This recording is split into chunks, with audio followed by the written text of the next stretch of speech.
The Monkey's Paw. Chapter 1. It was cold and dark out in the road, and the rain did not stop for a minute. But in the little living room of number 12 Castle Road, it was nice and warm. Old Mr. White and his son Herbert played chess, and Mrs. White sat and watched them. The old woman was happy because her husband and her son were good friends and they liked to be together. Herbert's good son, she thought. We waited a long time for him, and I was nearly 40 when he was born. But we are a happy family.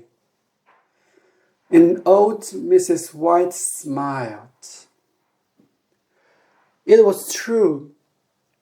Herbert was young and he laughed a lot. But his mother and his father laughed with him. They had not got much money, but they were a very happy little family. The two men did not talk because they played carefully.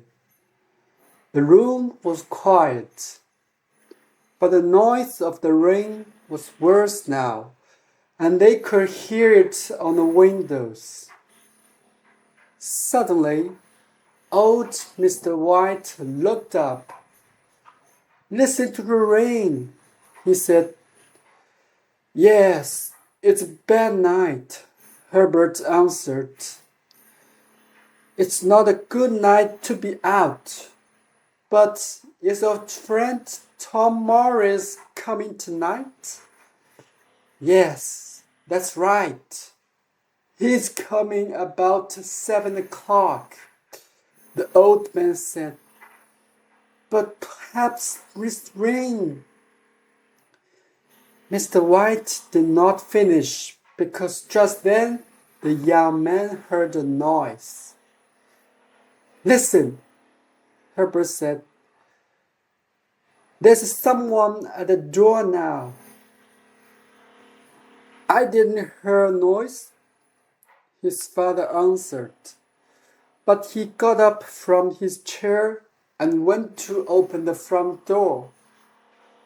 Mrs. White got up too and began to put things away. Mr. White said, come in, Tom. It's wonderful to see you again. What a bad night. Give me your coat and then come into the living room. It's nice and warm in there." The front door was open, and in the living room, Mrs. White and Herbert felt the cold.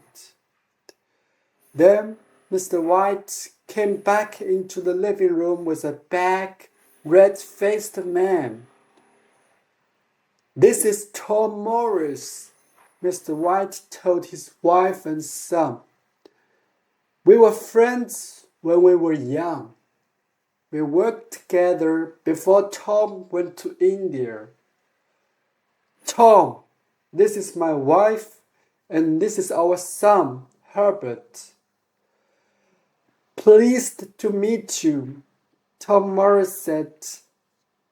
"Pleased to meet you, Mr. Morris," Mrs. White answered. "Please come and sit down." "Yes, come on, Tom," Mr. White said. "Over here. It's nice and warm." "Thank you," the big man answered, and he sat down. "Let's have some whiskey," old Mr. White said.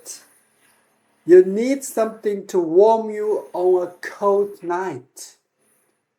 He got up a bottle of whiskey, and the two old friends began to drink and talk. The little family listened with interest to this visitor from far away, and he told them many strange stories.